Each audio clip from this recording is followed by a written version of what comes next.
दिल्ली की चमचमाती सड़कों पर जहां हर तरफ ऊंची ऊंची इमारतें आसमान को छूती नजर आती हैं, वहां रहता था अमित शर्मा।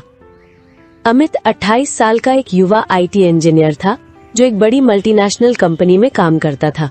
उसका जीवन शहर की रफ्तार से जुड़ा हुआ था। सुबह ऑफिस, शाम को जिम, वीकेंड पर दोस्तों के साथ पब में पार्टी और सोशल मीडिया पर अपनी स्टाइलिश लाइफ की तस्वीरें पोस्ट करना। अमित के लिए खुशी का मतलब था महंगी कार, ब्रांडेड कपड़े और एक ऐसी जीवन साथी जो उसके साथ कदम से कदम मिलाकर चले। वो हमेशा कहता, यार मुझे शादी करनी है तो बस किसी मॉडर्न, स्टाइलिश और सिटी वाली लड़की से, वो जो जीन्स टॉप में घूमे, मेकअप करके पार्टी करे और जीवन को एंजॉय करे। गांव की लड़कियां, अरे वो तो बिल्कुल गंवार होती हैं, साड़ी लपेटे, बालों में तेल लगाए और बस घर गृहस्थी में उलझी रहती। मैं ऐसी लड़की से शादी करके क्या करूंगा, वो तो मुझे बोर कर देगी। अमित का सबसे अच्छा दोस्त था राहुल वर्मा। राहुल भी अमित की तरह दिल्ली में काम करता था, लेकिन उसका दिल अभी भी उत्तर प्रदेश के एक छोटे से गांव से जुड़ा हुआ था। वहां उसके माता पिता खेती बाड़ी करते थे और राहुल हर छुट्टी में गांव जाकर अपने जड़ों से जुड़ता। दोनों दोस्त कॉलेज के दिनों से साथ थे। वे अक्सर शाम को एक कैफे में बैठकर कॉफी पीते और जीवन की बातें करते। एक दिन कैफे में बैठे बैठे राहुल ने अमित से कहा, अमित, मैं शादी करने वाला हूँ। मम्मी पापा ने रिश्ता तय कर दिया है। अमित ने अपनी लट्टे का घूंट लिया और उत्सुकता से पूछा, वाह यार, कौन है वो लकी गर्ल? कोई मॉडल टाइप या इंस्टाग्राम पर फेमस इन्फ्लुएंसर? बताओ ना, फोटो दिखाओ। राहुल ने थोड़ा शर्माते हुए कहा, नहीं रे अमित, वो मेरे गांव की है। नाम है सीमा। बहुत साधारण सी लड़की, लेकिन दिल की साफ और संस्कारी। बीए किया है उसने और घर परिवार संभालने में माहिर। मम्मी पापा को बहुत पसंद आई। अमित का चेहरा एकदम से बदल गया। वो जोर जोर से हंसने लगा। गांव की? यार राहुल, तू पागल हो गया है क्या? गांव की लड़की से शादी? वो तो सुबह उठकर गाय दुहेगी, चूल्हे पर रोटी सेंकेगी और शाम को खेतों में काम करेगी। शहर में आएगी तो एडजस्ट कैसे करेगी? तुझे कोई मॉडर्न लड़की क्यों नहीं मिली? देखना, मैं तो कभी ऐसी गवार से शादी नहीं करूंगा। मुझे तो वो चाहिए जो मेरे साथ कॉफी शॉप में बैठे, मॉल में शॉपिंग करे और रात को क्लब में डांस करे। जीवन जीना है कि नहीं? राहुल ने मुस्कुराते हुए, अमित, हर कोई तेरी तरह नहीं सोचता। सीमा बहुत अच्छी है, वो पढ़ी लिखी है और उसके संस्कार ऐसे हैं कि वो किसी भी जगह एडजस्ट कर लेगी। तू मेरी शादी में जरूर आना, खुद देख लेना उसकी सादगी और समझदारी। शादी गांव में ही हो रही है, अगले महीने। अमित ने मजाक में कहा, ठीक है यार, आऊंगा जरूर। लेकिन अगर तेरी दुल्हन ने साड़ी पहनकर ट्रेडिशनल डांस किया तो मैं वीडियो बनाकर इंस्टा पे डाल दूंगा। सब देखेंगे कि राहुल की बीवी कितनी ट्रेडिशनल है।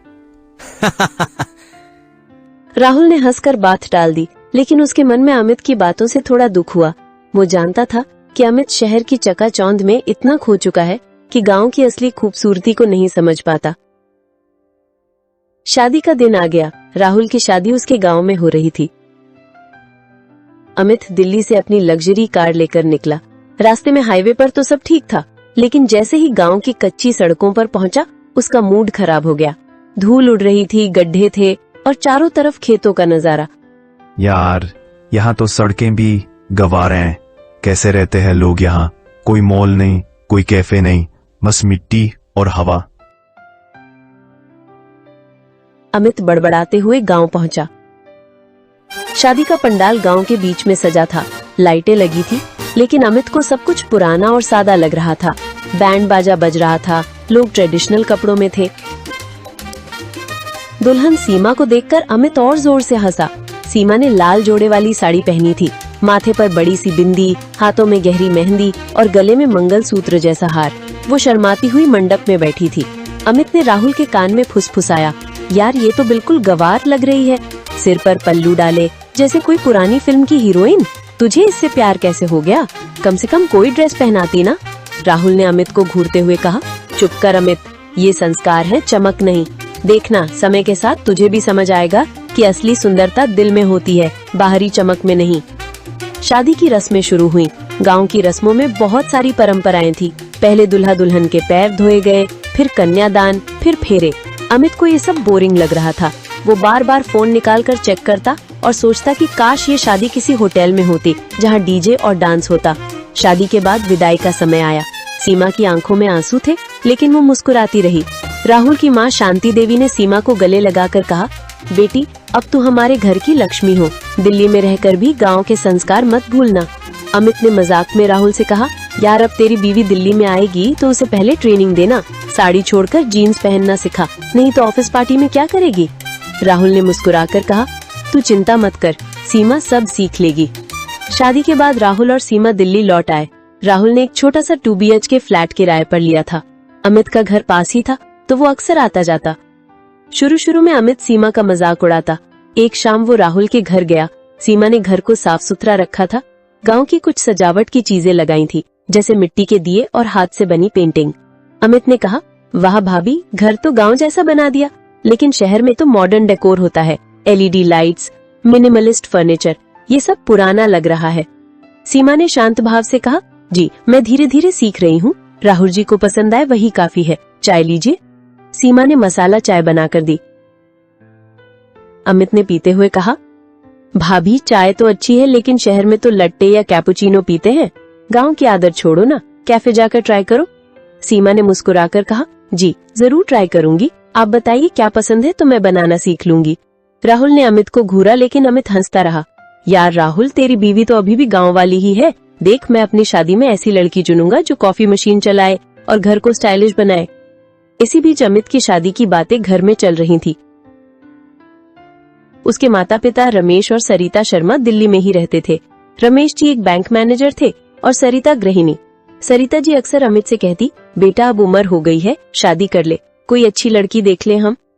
अमित ने कहा, माँ अच्छी का मतलब क्या, मुझे मॉडर्न चाहिए, स्टाइलिश, जो मेरे साथ पार्टी करे, घूमे फिरे, गांव वाली या ट्रेडिशनल बिल्कुल नहीं, वो जो फैशनेबल हो, करियर वाली हो। रमेश जी ने कहा, बेटा लड़की अच्छे घर की होनी चाहिए, संस्कारी हो, चमक धमक तो कुछ दिन की होती है। अमित ने हंसकर कहा, पापा आप पुराने जमाने के हो, आजकल के जनरेशन मॉडर्न है, मैं प्रिया जैसी लड़की से शादी करूंगा। प्रिया कौन थी? प्रिया एक फैशन डिजाइनर थी, जिससे अमित की मुलाकात एक पार्टी में हुई थी। प्रिया दिल्ली की ही थी, हमेशा जीन्स टॉप या शॉर्ट ड्रेस में रहती, बाल हाईलाइट करवाए, नेल्स पेंटेड। वो इंस्टाग्राम पर एक्टिव थी और अमित को पहली नजर में पसंद आ गई। यही है मेरी ड्रीम गर्ल, अमित ने सोचा। दोनों ने कुछ डेट्स की और जल्दी ही शादी तय हो गई। अमित की शादी शहर के एक लग्जरी होटल में हुई। वहाँ डीजे था, कॉकटेल पार्टी, डांस फ्लोर। मेहमानों में अमित के ऑफिस फ्रेंड्स, प्रिया के फैशन इंडस्ट्री वाले लोग, राहुल और सीमा भी आए। सीमा ने साड़ी पहनी थी, जबकि प्रिया ने वेस्टर्न गाउन। अमित ने मजाक में सीमा से कहा, भाभी अगली बार ड्रेस पहनना, साड़ी तो आउटडेटेड है, शहर में ऐसा नहीं चलता। सीमा ने शांत भाव से कहा, जी जैसा आप कहें, लेकिन मुझे साड़ी में कंफर्ट लगता है। शादी के बाद अमित और प्रिया हनीमून पर मालदीव्स गए। वहां बीच पर घूमना, स्विमिंग, रोमांटिक डिनर, सब कुछ परफेक्ट लग रहा था। वापस दिल्ली लौटकर घर संभालने का समय आया। अमित के माता पिता उसी फ्लैट में रहते थे। प्रिया की आदतें शहर वाली थी, सुबह देर से उठना, ब्रेकफास्ट के लिए बाहर से ऑर्डर करना, घर के कामों में कोई इंटरेस्ट नहीं। एक सुबह सरिता जी ने प्रिया से कहा, बहू आज नाश्ता बना दो, पराठे या कुछ घर का। प्रिया ने कहा, माँ जी मैं तो कॉफी पीकर ऑफिस चली जाऊंगी, आप लोग जोमेटो से कुछ ऑर्डर कर लो, मुझे किचन में समय बर्बाद करना पसंद नहीं। सरिता जी ने मन ही मन सोचा, ये कैसी बहू है, लेकिन कुछ नहीं कहा। अमित को शुरू में ये सब कूल लगता, माँ प्रिया मॉडर्न है, घर के काम क्यों करे, हम मेड रख लेंगे, आजकल सब ऐसे ही जीते हैं। उधर राहुल के घर में सीमा धीरे धीरे एडजस्ट हो रही थी। वो सुबह जल्दी उठती, योगा करती, फिर नाश्ता बनाती, आलू के पराठे, दही, फ्रेश जूस। राहुल खुश रहता। एक दिन राहुल के पापा बीमार हो गए और दिल्ली आ गए। सीमा ने उनकी सेवा की, सुबह दवा दी, दोपहर में सूप बनाया, शाम को बातें करके हंसाया। राहुल के पापा ने कहा, बहू तू तो स्वर्ग की अप्सरा है, गांव की लड़की होकर भी इतनी समझदार, शहर की लड़कियां तो बस अपने में मस्त रहती हैं। अमित एक दिन राहुल के घर गया, वहाँ सीमा ने घर का बना खाना परोसा, दाल, सब्जी, रोटी, सलाद। अमित ने खाते हुए कहा, वाह भाभी ये तो स्वादिष्ट है, लेकिन प्रिया तो कहती है कि घर का खाना फैट बढ़ाता है, वो तो सलाद और जूस पर रहती है। सीमा ने मुस्कुराकर कहा, जी घर का खाना सेहत के लिए अच्छा होता है, मैं रोज बनाती हूँ और राहुल जी को पसंद आता है। धीरे धीरे अमित के घर में छोटी छोटी खटास आने लगी। प्रिया अक्सर लेट आती, पार्टी में जाती, अमित के साथ भी बहस होती, लेकिन अमित अभी भी अपनी पसंद पर अड़ा था। राहुल लकी है, लेकिन मैं भी खुश हूँ, मॉडर्न लाइफ ही बेस्ट है। अमित का घर, जो कभी उसकी मॉडर्न लाइफ का प्रतीक था, अब छोटी छोटी बातों पर तनाव का केंद्र बन रहा था। प्रिया की बेपरवाह आदतें और शहर की चमक में खोया हुआ रवैया अब अमित को खटकने लगा था। दूसरी तरफ राहुल और सीमा का घर खुशियों से भरा था। सीमा की सादगी, समझदारी और परिवार के प्रति समर्पण ने न सिर्फ राहुल का दिल जीता, बल्कि आसपास के लोगों को भी प्रभावित किया। अमित के मन में अब एक अजीब सी उलझन पनप रही थी। क्या उसने मॉडर्निटी की चकाचौंध में गलत जीवन साथी चुन लिया था? एक सुबह अमित ऑफिस के लिए तैयार हो रहा था।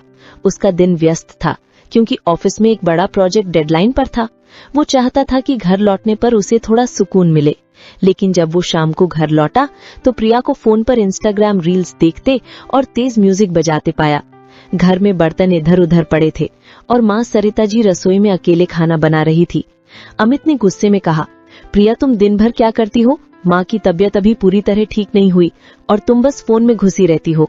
कम से कम घर की कुछ जिम्मेदारी तो लो। प्रिया ने बिना नजर उठाए जवाब दिया, अमित मैंने पहले ही कहा था, मैं ये गृहस्थी वाला ड्रामा नहीं कर सकती। माँ की देखभाल के लिए मेड है ना। और हाँ, मैं आज रात दोस्तों के साथ क्लब जा रही हूँ, तुम भी चलो, थोड़ा मूड फ्रेश हो जाएगा। अमित का गुस्सा और बढ़ गया।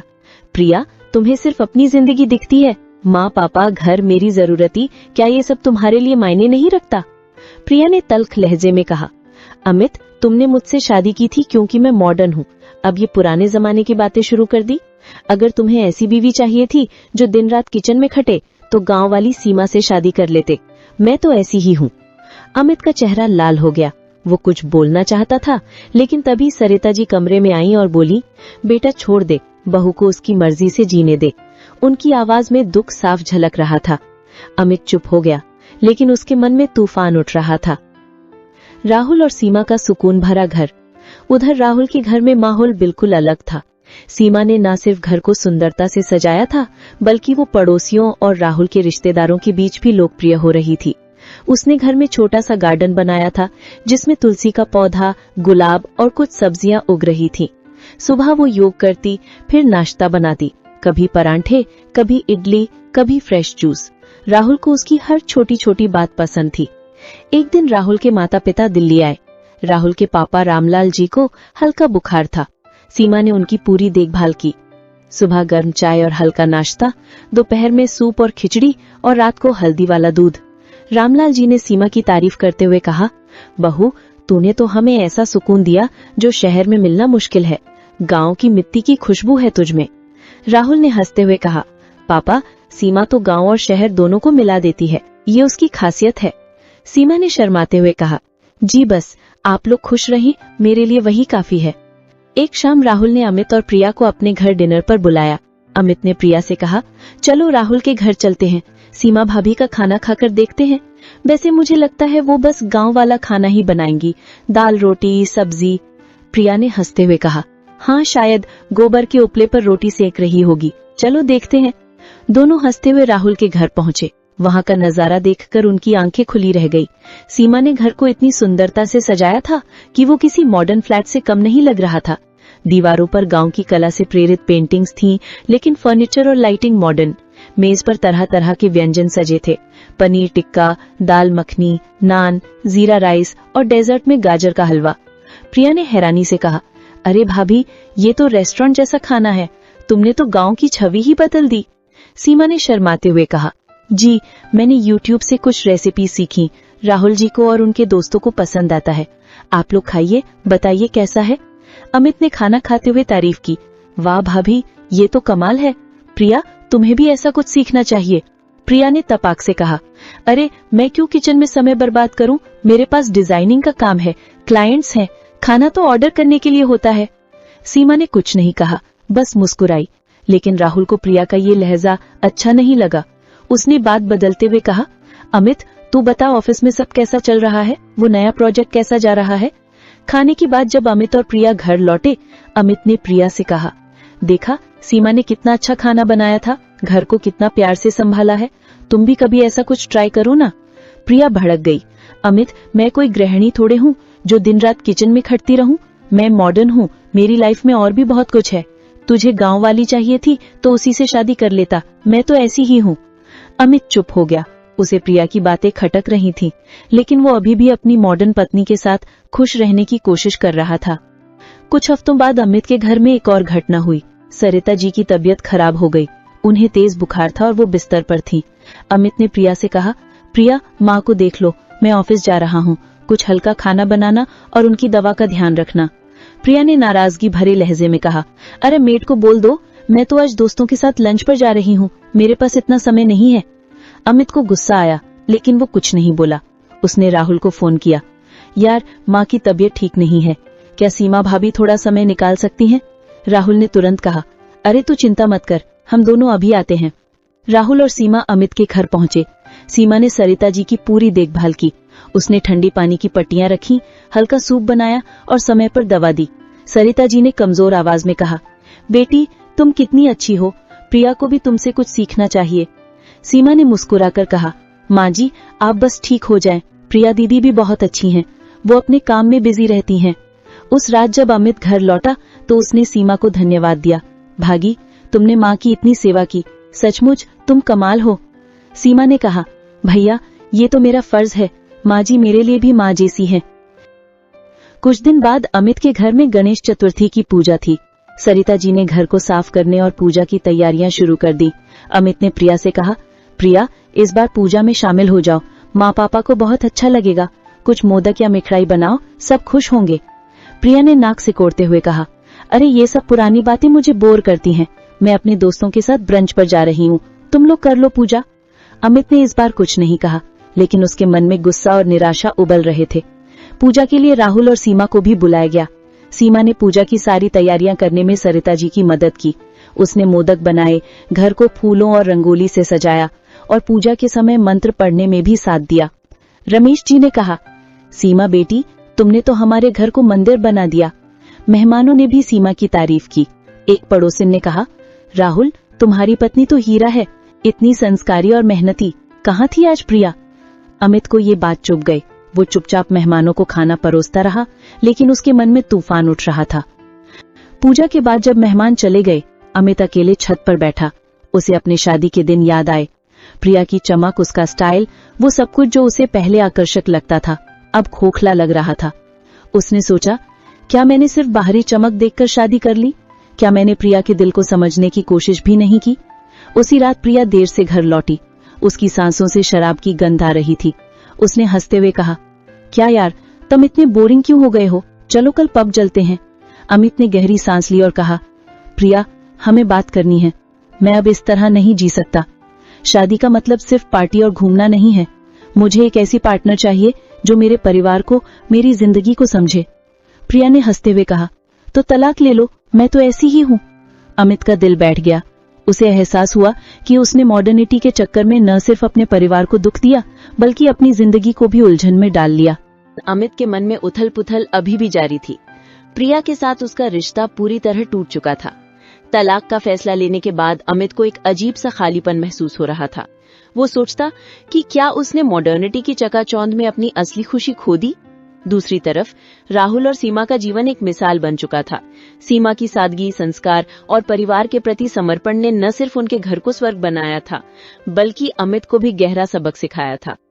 अमित अब समझ चुका था कि असली खुशी चमक दमक में नहीं, बल्कि दिल की गहराई, जिम्मेदारी और प्यार में होती है।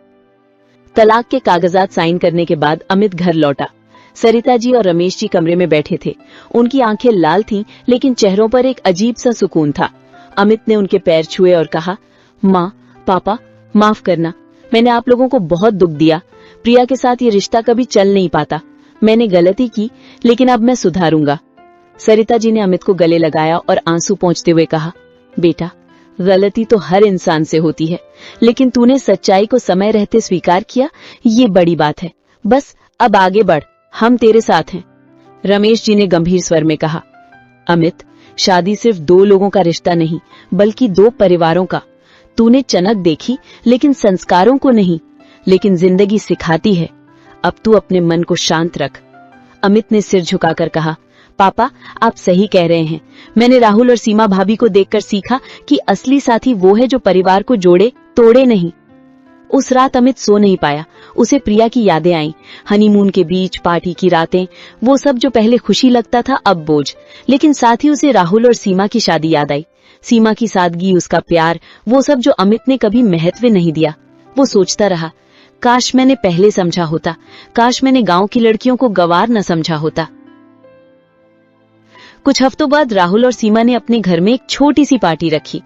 सीमा ने एक ऑनलाइन टीचिंग प्लेटफॉर्म शुरू किया था जो गांव की लड़कियों को मुफ्त शिक्षा देने के लिए था। उसका पहला कोर्स लॉन्च हो रहा था और कई रिश्तेदार और पड़ोसी आमंत्रित थे। अमित भी वहां गया। घर पहुंचते ही उसे सीमा की मेहनत दिखी। घर साफ सुथरा था, मेज पर घर का बना खाना, समोसे, पकौड़े, चाय और स्पेशल गाजर का हलवा। सीमा ने साड़ी पहनी थी, लेकिन उसके बाल स्टाइलिश बंधे थे और चेहरे पर कॉन्फिडेंस की चमक।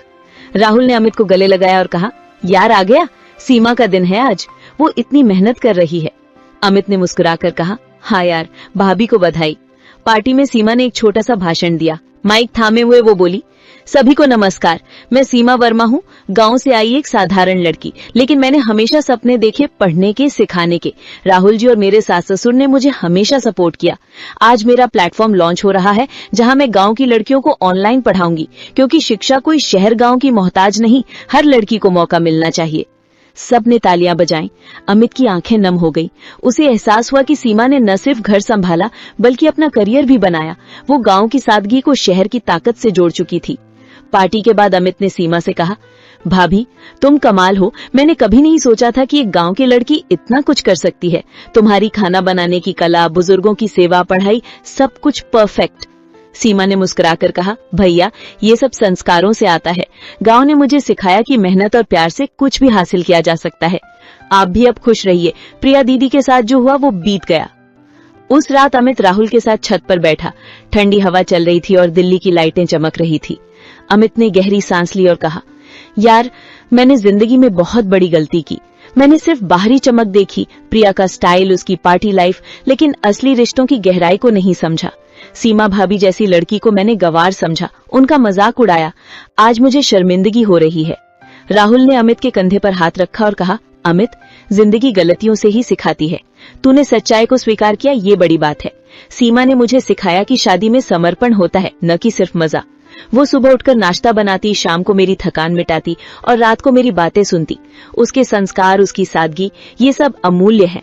तू भी अब आगे बढ़। अमित ने सिर झुकाकर कहा, हाँ यार, अब मैं जिंदगी को नए सिरे से शुरू करूंगा और इस बार मैं सिर्फ चमक नहीं, दिल देखूंगा। मॉडर्निटी के चक्कर में मैंने गलत जीवन साथी चुना, लेकिन अब मुझे समझ आ गया कि असली खुशी संस्कारी और जिम्मेदार साथी से मिलती है। अमित के तलाक की खबर फैल गई। समाज में बातें होने लगी। एक रिश्तेदार चाची ने फोन किया, अरे अमित बेटा क्या हुआ? प्रिया जैसी मॉडर्न लड़की से शादी की और अब तलाक? देखा, शहर वाली लड़कियां तो बस दिखावे की होती हैं, गांव वाली संस्कारी होती हैं जो घर संभालती हैं। सरिता जी ने फोन पर कहा, चाची जी जो हुआ सो हुआ, अमित ने सीख लिया है, अब सब ठीक हो जाएगा। अमित को ये बातें सुनकर दुख तो होता, लेकिन वो चुप रहता। उसे एहसास था कि समाज की बातें सही थी। उधर राहुल के घर में हमेशा मिठास बनी रहती। सीमा ने रामलाल और शांति देवी को दिल्ली बुलाया। वो उनकी सेवा करती, सुबह मालिश, दोपहर में दवा और शाम को गपशप। शांति देवी ने कहा, बेटी तूने तो हमें राजसी जीवन दे दिया। गांव में तो हम अकेले थे, लेकिन तूने सब कुछ बदल दिया। सीमा ने कहा, माँ जी आप लोग मेरे लिए सब कुछ हो, मैं बस अपना फर्ज निभा रही हूँ। कुछ महीनों बाद अमित ने अपनी जिंदगी को संभालना शुरू किया। वो ऑफिस के बाद घर आता, माँ बाप के साथ समय बिताता और कभी कभी राहुल के घर जाता। एक दिन सरिता जी ने कहा, बेटा अब तो खुश है ना? अमित ने मुस्कुराकर कहा, हाँ माँ, अब मुझे समझ आ गया कि खुशी बाहर नहीं अंदर होती है। सीमा भाभी ने सिखाया कि सादगी में ताकत है। कहानी का अंत यही है। अमित ने सीखा कि मॉडर्निटी अच्छी है, लेकिन संस्कार उसके ऊपर। असली जीवन साथी वो है जो दिल जीते, न कि सिर्फ नजरें।